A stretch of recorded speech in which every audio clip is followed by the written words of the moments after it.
Thank you.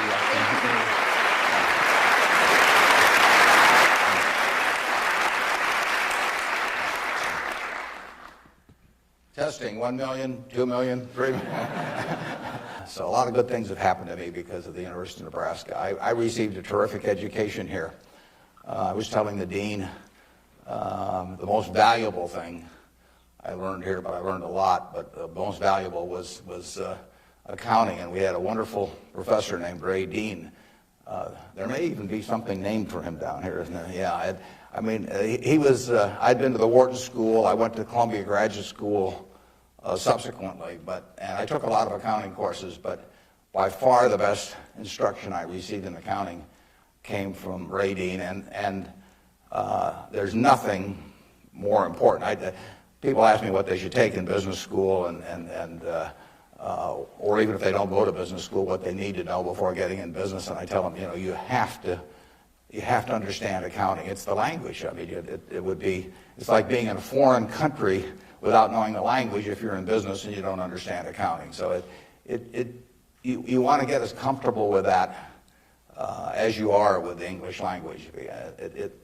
It's made me a lot of money because I listened to what Ray Dean had to say 53 or 4 years ago, and have been able to understand what I was seeing on pieces of paper, what that told me about businesses, and the limitations of what it told me about businesses. I mean, it takes three qualities essentially to do well, and extremely well actually in this country. It takes intelligence, it takes energy, and it takes integrity. Now, everybody in this room has the requisite intelligence. You wouldn't be here if you didn't. I mean, it doesn't take 180 IQs, although I'm sure you all have those, but it takes reasonable intelligence. You're getting a great education. You've got the energy. That's why you've shown up in school. And it takes integrity. And I say if you don't have integrity, we don't want to hire somebody that's got intelligence and energy if they don't have integrity. We'd rather hire somebody that's dumb and lazy if they don't have integrity, because they probably will never get around to cheating us or doing something. Last thing in the world I want is somebody that's lacking. Mosher had intelligence and energy. At Solomon, he was head of the government bond trading thing, and he had lots of intelligence and he had lots of energy, and he went to jail, and he almost brought down the firm. And integrity is absolutely an option. You may not be able to throw a football 60 yards, and you may not be able to run the 100 in 9.8. You may not be able to sink 3-pointers but you can choose where you stand on the integrity scale. You weren't born wired one way or the other. That is an absolute choice you make. And the heroes I've had in life have been the people that I felt stood out in that respect. My number one hero was my dad, but I've had other heroes, Tom Murphy, Ben Graham, people like that. And the reason I admired them was not because they were the smartest people in the world, although they were plenty smart. And it wasn't because they made the most money. That meant nothing.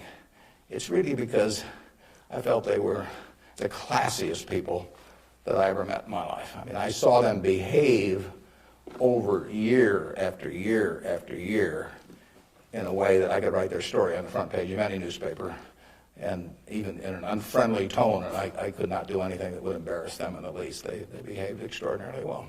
And having the right heroes, is terribly important. You tell me who a 10-year-old's heroes are, and I can give you a pretty good prediction about how they're going to turn out. You want to choose your heroes very carefully, because you're going to look like them at some point, and you're lucky if you've got the right ones.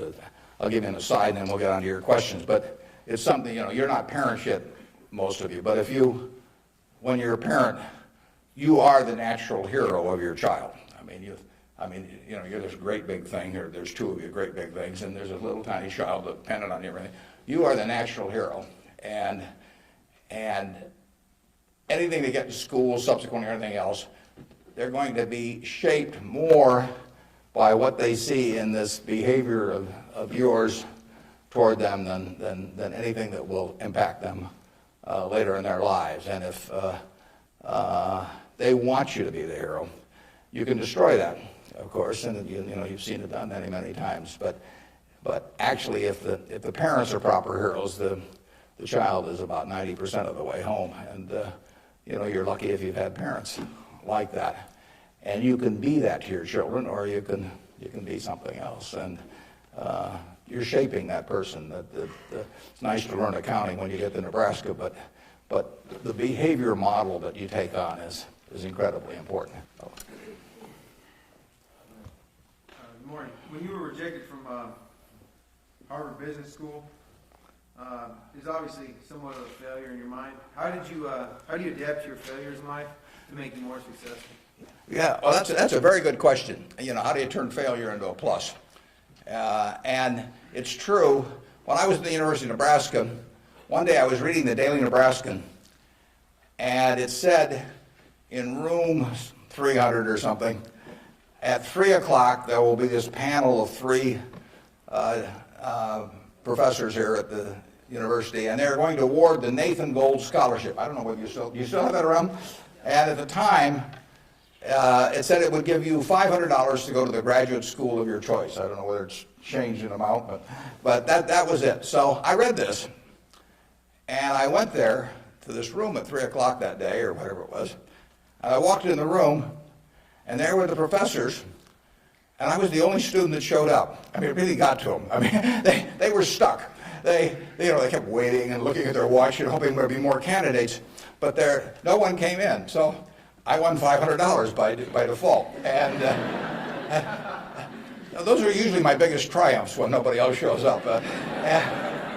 And so here I was. I had $500 to go toward it wasn't limited, any graduate school for a master's degree. So I applied to Harvard. My dad wanted me to.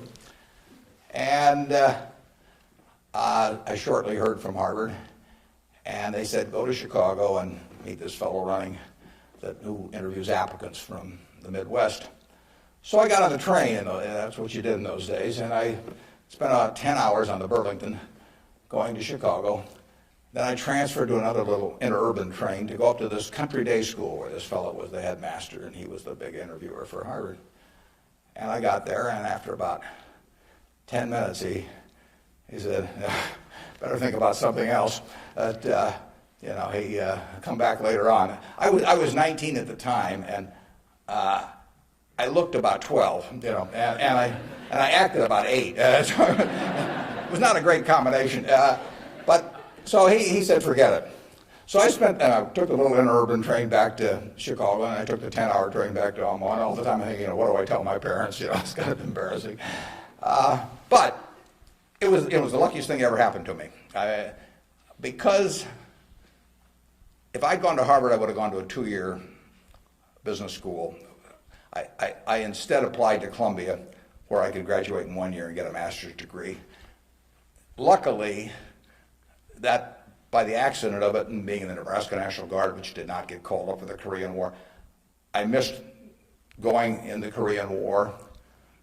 I got to meet Ben Graham, which had an enormous effect on me subsequently. And I probably got my wife that way because she was going to Northwestern, and I was able to put on sort of a full court press because I got out in 1 year, and otherwise she'd have met some other guy. I mean, I got her before the competition showed up, and so it worked out wonderfully. It couldn't have worked out better, and that's been my life basically. I mean, things, you will get some disappointments, but the future is what counts.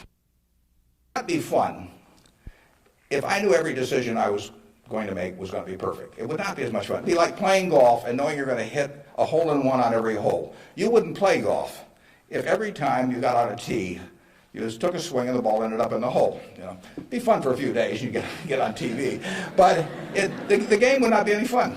So it's failure, and I wouldn't even consider them failures, but they're mistakes or whatever you want to call it. They're part of the game, and in the end, you go on, and we made plenty of mistakes in business. We'll make plenty more, and the Babe Ruth, and for a long time, it subsequently got eclipsed by a few fellows, but he held the record for strikeouts. He also held the record for home runs and was the highest paid baseball player until the modern era came along. So it's part of the game. If you take big swings, you you're going to miss sometimes. But the Harvard thing, you'll get a kick out of this. They invited me back to the 25th anniversary of this class to talk to them, and I went back. It was kind of embarrassing because this was the 25th reunion, and the class was talking about the next 25 years to these alumni that were back after 25 years. And my job was to talk about the next your financial future in the next 25 years. This was in, whenever it was, in the mid-70s. And right before me on the program, Masters and Johnson were talking on the next 25 years of their sex lives. So nobody stayed around for my talk. But that night at the alumni meeting, the fellow who was president of the class stood up and said, we're big enough to admit when we make mistakes around here, and we turn this guy down and throw him back in the water. And so now we'd like to make him an honorary member of the class. So they did it, and they voted, and everybody voted for it. And I stood up and I said, I recited the story that I told you. And I told him, I said, at the time I was kind of philosophical about this. I was young, and maybe my grades weren't that good or something. And so I took the rejection kind of well. But I said, now that I've met the people that got into class, I'm really sore.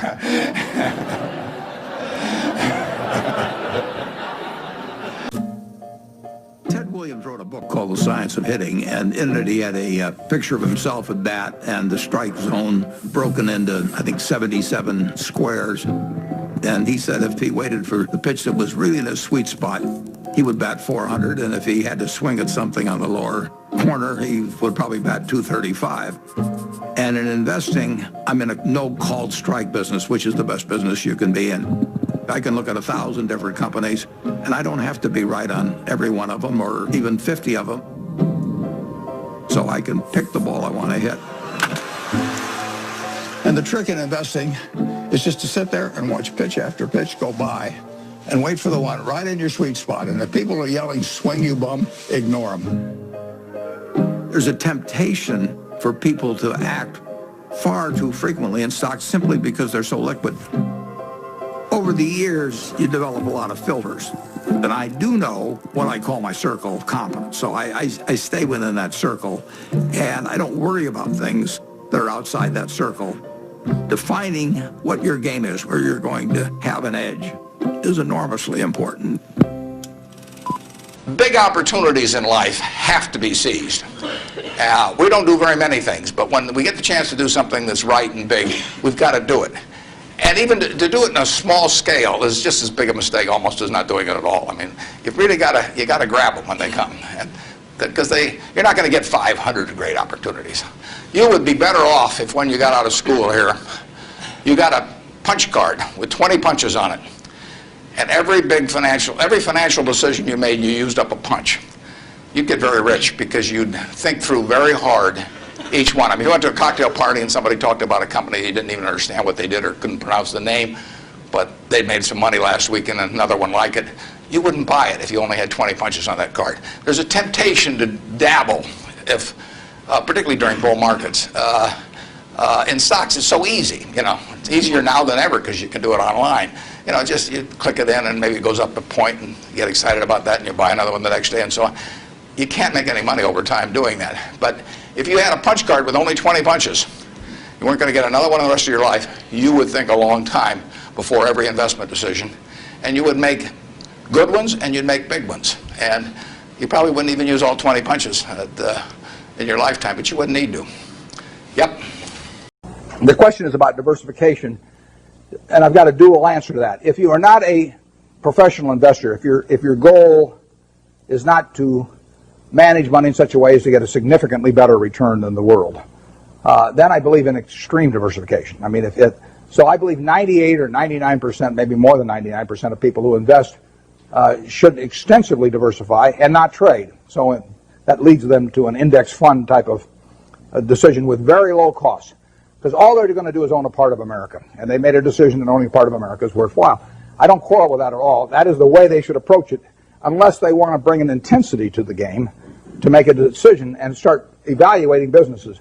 But once you're in the business of evaluating businesses and you decide that you're going to bring the effort and intensity and time involved to get that job done, then I think that diversification is a terrible mistake to any degree. And I got asked that question when I was at SunTrust the other day. And if you really know businesses, you probably shouldn't own more than 6 of them. I mean, if you can identify 6 wonderful businesses, that is all the diversification you need, and you're going to make a lot of money. And I will guarantee you that going into a 7th one is going to, rather than putting more money in your first one, it's got to be a terrible mistake. Very few people have gotten rich on their 7th best idea, but a lot of people have gotten rich on their best idea.